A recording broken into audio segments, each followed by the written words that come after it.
11. Urban design. Citywide participation in urban design. Downtown Riverbank, Calgary, Alberta, 1981. Children join adults in designing the riverbank improvements. The Calgary Riverbank area lies along the Bow River to the north of the densely built downtown core, some 14 city blocks in length. It constitutes the largest area of recreational land within the vicinity of the commercial core and is thus heavily used by the working population of the downtown as well as the neighboring residential communities of the inner city. Like many other North American cities, Calgary underutilizes its river frontage and in some cases ignores the existence of the Bow River altogether. This series of public workshops was meant to explore the recreational potential of the riverbank. Scope of study. At the same time, the Calgary Board of Education expressed an interest in including children in these workshops, approving the program as part of the curriculum. 5 schools participated from various parts of the city, 3 elementary, 1 junior high, and 1 senior high school, totaling approximately 150 students. Visits were made to each school to conduct the city on the wall exercises. Each school conducted a study program with site visits to the riverbank. Co-design workshop. The workshop was held in an old inner city school beside the riverbank. The students were joined by approximately 75 nearby residents. The students were placed in groups of 5, each group containing 1 student from each school. The senior high school students acted as guides and facilitators for the younger students who drew their own scenes. Co-design artists worked with the adult participants. While they drew, the guitarist folk singer played softly to ease the flow of discussions. Soon, all around the hall, images began to appear of winter scenes and summer scenes of people skating, jogging, cycling, strolling, sitting at picnic tables or open-air restaurants, or dancing at an outdoor concert. A myriad of vivid images developed, depicting a rich variety of urban recreation. These were the thoughts of people who had long experience with this river, had analyzed its potential in their minds, and now had the opportunity to have someone transform it into a real image. The intensity and excitement in the creativity was a tangible feeling in the hall. There was a unity of purpose even among a hall full of people who had no other common interest aside from their love of the riverbank. The images and word descriptions were compiled into a report which acted as a guideline for the planning of a riverbank pathway system that the city of Calgary subsequently developed. A riverside market with hotel and restaurant is now under construction. Workshop image. Source: Downtown Riverbank Study, Calgary, Alberta. 12. Small town development. Main Street revitalization and economic development. High River, Alberta, October 1984. Officials of a small town asked co-design facilitators to help them look at their threatened core area. Context: High River was at its turning point. It was no longer a vital service center for the surrounding farms and ranches. The centrally located rail line and grain elevators were destined to be located elsewhere.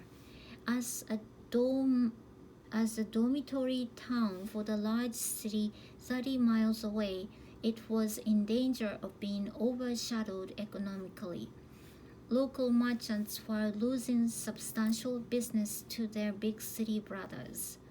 The town's Economic Development Committee needed a clear picture of how the citizens wanted their town to develop, but how could the officials get this task underway creatively without getting bogged down by infighting and conflicting views? They decided to ask for co-design help.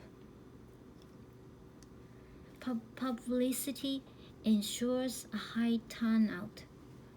Over 100 people braved their way through a prairie blizzard to participate in a High River workshop. The main reason for the high turnout was undoubtedly the urgency of the subject matter, the survival of the town center, but the second reason was the excellent publicity about the workshop. The Citizens Organizing Committee did a better than average job of contacting local groups, delivering flyers door to door, encouraging the press to publicize the upcoming event, and inviting local and provincial media. Early Bird Merchants Workshop. Saturday morning is not an ideal time for merchants to attend a public workshop. They have their businesses to run. Acknowledging this, a special early bird workshop was held over breakfast before the main one began. This was enormously successful. The merchants had a chance to voice their ideas and have them drawn on the spot by co-design artists. Workshop image, source, High River, Alberta. Using a matrix to categorize the workshop results. To those looking at the High River workshop drawing, it seems that certain themes or motifs recurred in several drawings. For instance, many of the drawings showed a Western theme. Others showed brick paving. Wrought iron benches appeared in several of the drawings. A matrix was prepared in order to get an overview of how popular certain commonly drawn features were. Down one side of the page were listed all the drawing titles. Across the top of the page were listed the features recurring in many drawings: trees and shrubs, old-time lampposts, second-story usage, and so on. A check mark was entered in the matrix each time one of these features occurred in a drawing. The result showed at a glance what features were most popular.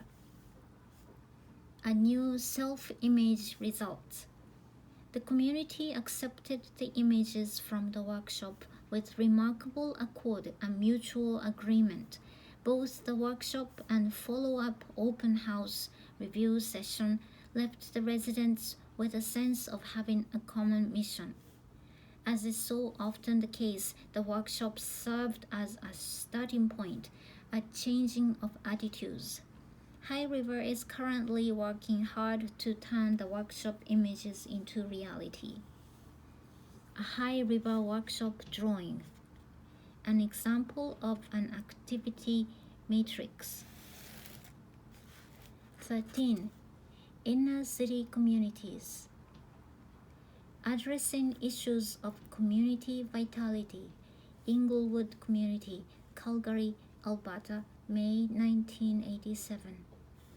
A low-income inner city community looks at ways of improving its main shopping street and comes up with an agreed-on concept plan. Context.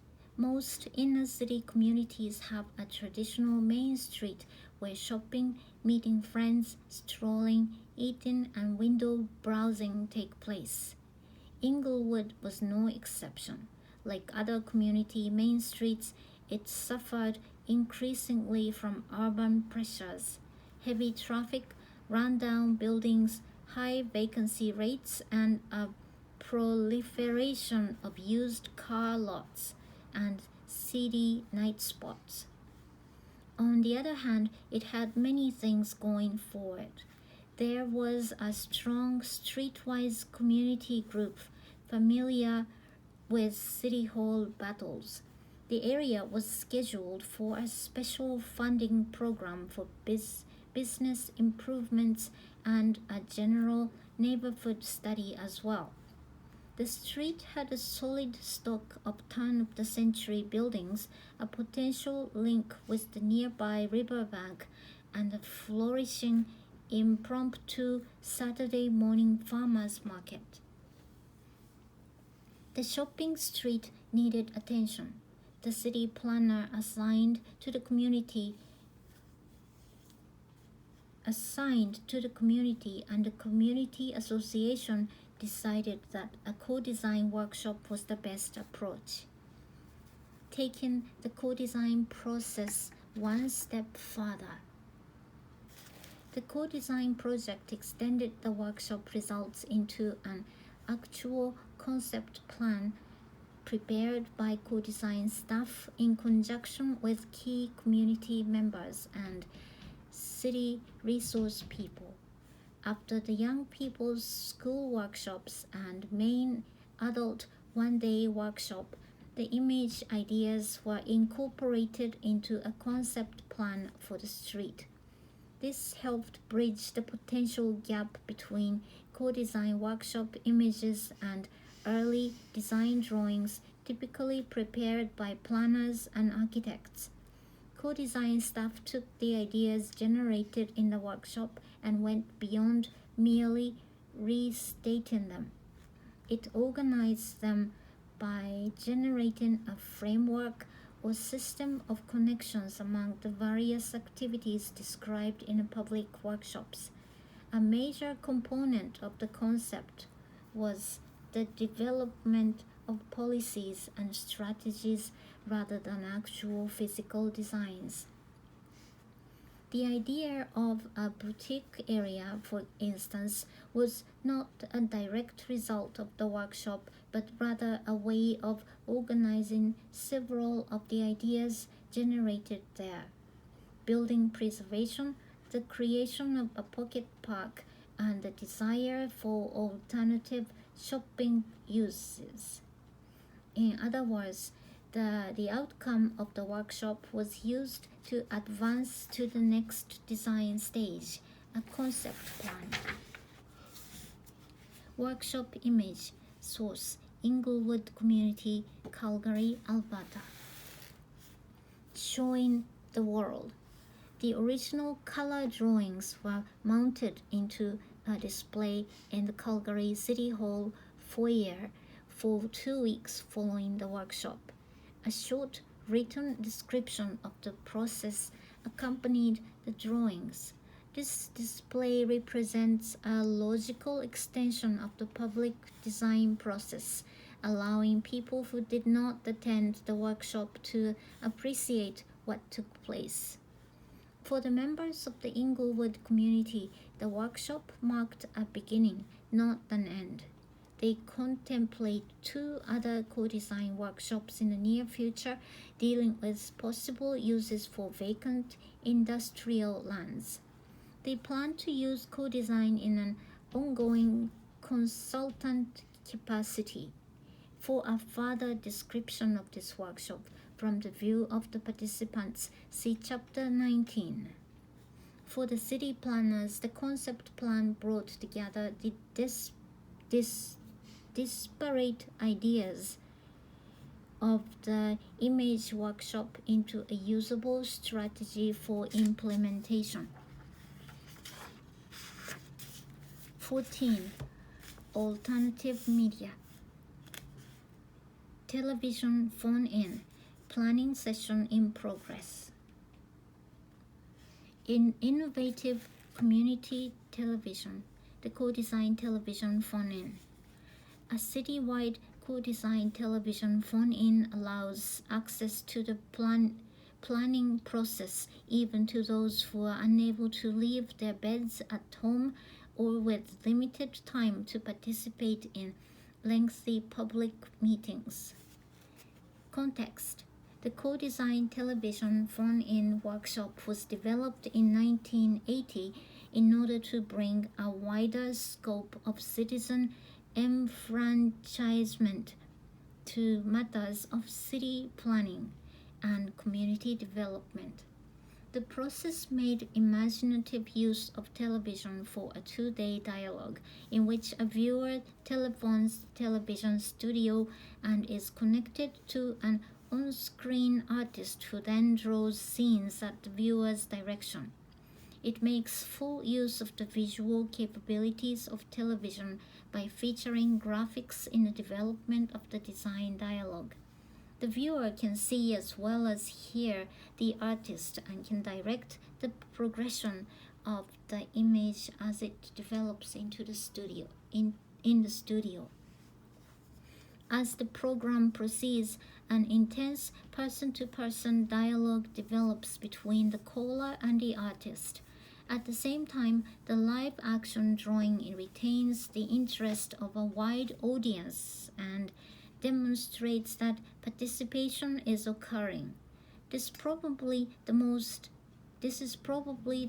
important aspect of the television phone-in.